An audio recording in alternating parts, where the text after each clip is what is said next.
Hello.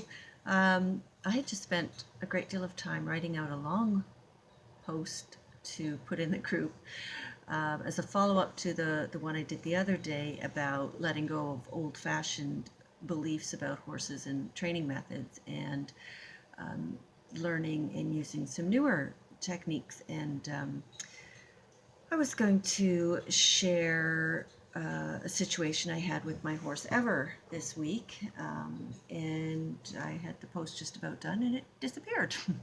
So I thought, oh well, I'll do it on video. That might be a little bit more fun. Anyway, my horse Ever is 17 or 18 now, and I've known him since he was born. He's been with me since he was 3, first as my brother's horse and then as my horse.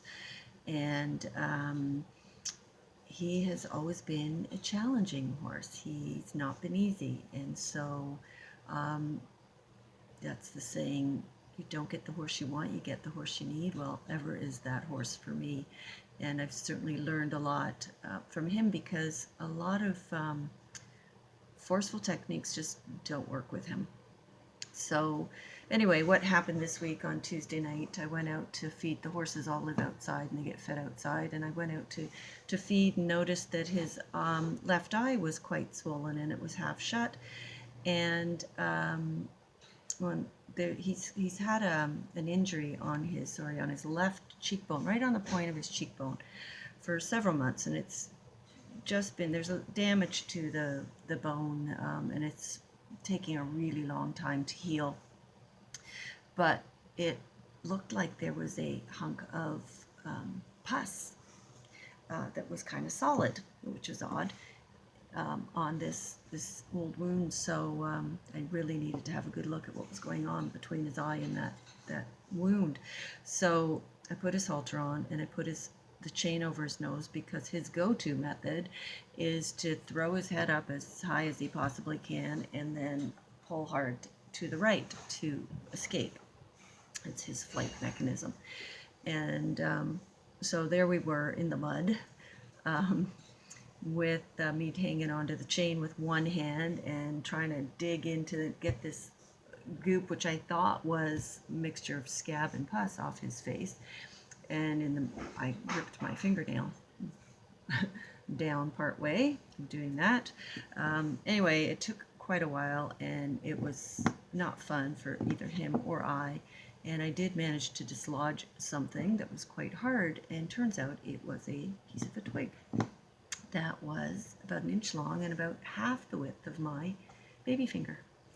Don't know how it was in there because it was in this way, not pointing into his face, but it was quite embedded. And anyway, needless to say, he wasn't thrilled about me digging away at this and trying to look at it. And then I really had to have a look at his eye, which thank goodness was not scratched or anything. I think it was just from the cut that it had become inflamed. And I had to get ointment on his eye, and I had to clean out that wound and get some ointment on it. And it took about an hour or so of struggling, and it was not fun for him. It was not fun for me. And anyway, that was Tuesday night. So Wednesday morning I went out to, his eye was slightly improved, and the cut didn't look infected at all. So, but I needed to clean it out and again clean his eye and get some ointment on both of them.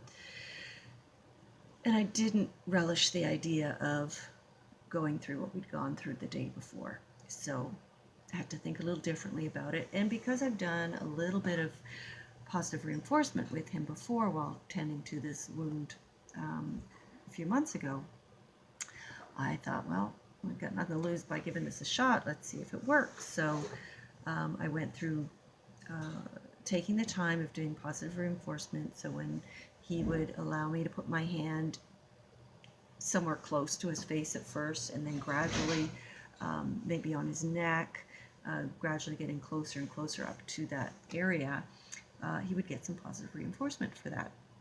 And it took, again, a little bit less than an hour, I think, but I had to put hydrogen peroxide on the wound and then clean it with saline solution, and then get ointment on it, and then clean up his eye a little bit and get some ointment on his eye.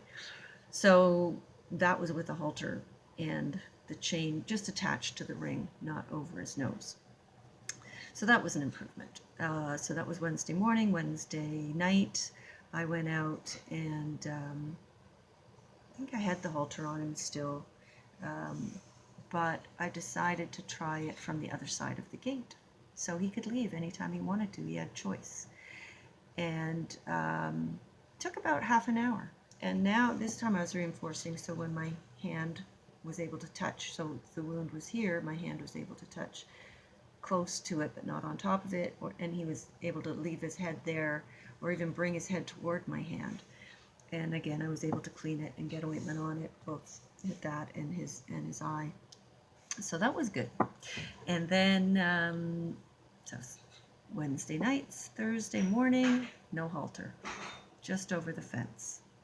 Took about 15 minutes max to go through the routine.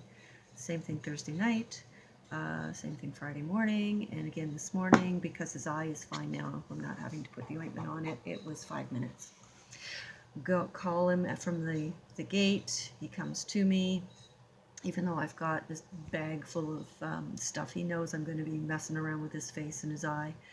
He still comes to me, comes into the little area I work with him, and it's all good. He's happy, gets looked after. There's no fighting. He's happy. His face is healing up beautifully, and he even doesn't hate me. Which at this point, if I'd been doing what I'd done the first night with the chain over his nose and fighting with him about it twice a day, he would not want to be anywhere near me at this point. So that's the power of using positive reinforcement. It took 2 days.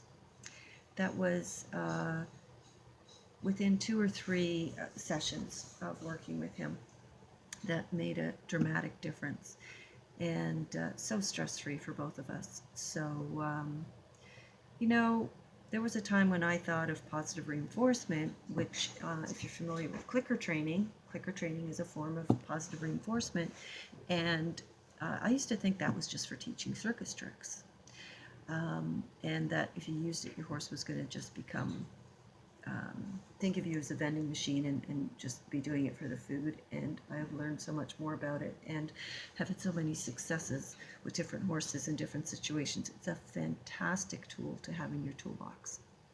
So that is just something I wanted to share with you about thinking about things a little bit differently and finding ways to work with our horses, even in difficult, challenging situations that don't require us dominating them or using any kinds of force or gadgets, and looking more for positive ways to work with them. So that's it, and I hope you enjoyed my little story. I will see you in the group.